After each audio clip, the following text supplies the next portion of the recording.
watching Wake Up Alabama on WIAT CBS 42 News. Welcome back. Time now is 6:47. The month-long penalty phase of Colorado movie theater shooter James Holmes' trial is set to begin today.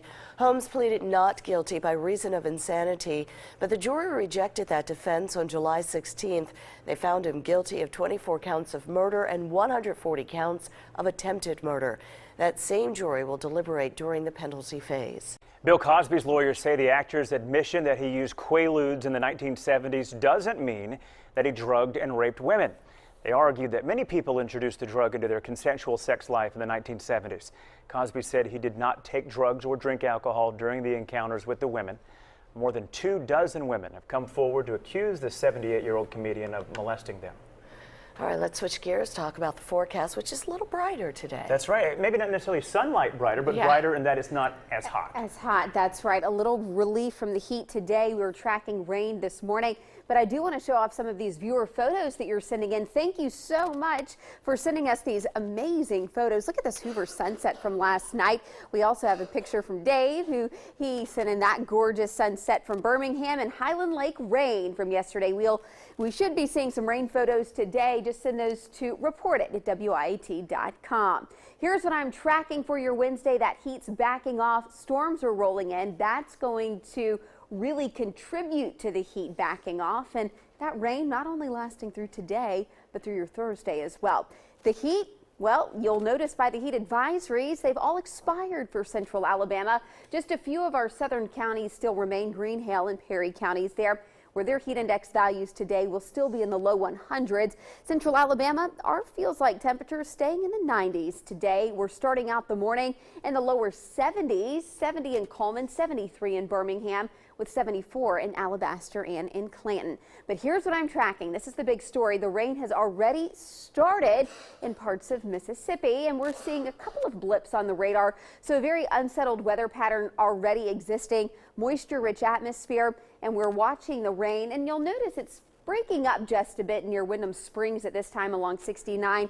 It should be moving near the Whitson community within the next 9 to 10 minutes, and it's tracking due east at this time, not moving very quickly, and actually we're starting to see that little blip fizzle just a bit. But here's the big picture from Arkansas to West Tennessee, North Mississippi. We are tracking rainfall this morning, and very heavy rain and lots of lightning with a storm rolling out of Mississippi. Putting the track on this in about 14 minutes near the Hodges community, which is just to the north of Hamilton.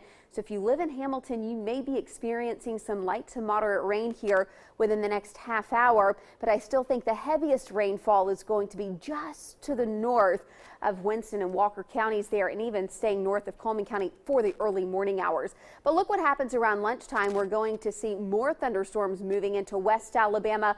Coverage will continue eastbound throughout the afternoon, and then we'll see another heavy wave of rain tonight, 7, maybe 9 o'clock. So this will linger even through the midnight hours. So be very careful and keep your eyes to the sky. These storms could pack a punch at times. I don't think that they'll quite reach significant severe status, but we could have winds over 60 miles per hour and heavy rain. That rain is keeping us in the lower 90s, but once that rain tapers, the heat's back on for your Saturday and Sunday. That's your Storm Track 7-day. Now a look at how this weather could be impacting where you live. Joining us, Storm Track meteorologist Nate Harrington.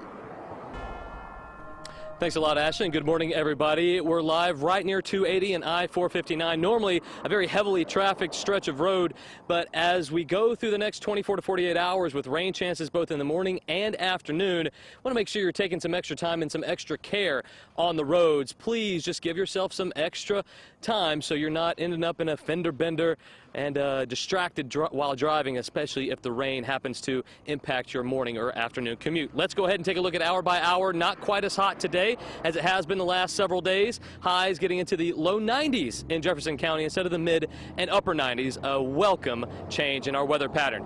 With a look at your Wednesday traffic right now, here's Jamie Langley. Thank you, Nate Harrington, and here's a look at your drive times. Right now we're looking okay, especially if you're traveling on Highway 280, Highland Lakes Drive to Hollywood Boulevard, only about a 12-minute commute for you. Summit Boulevard, no congestion right now, so good news there.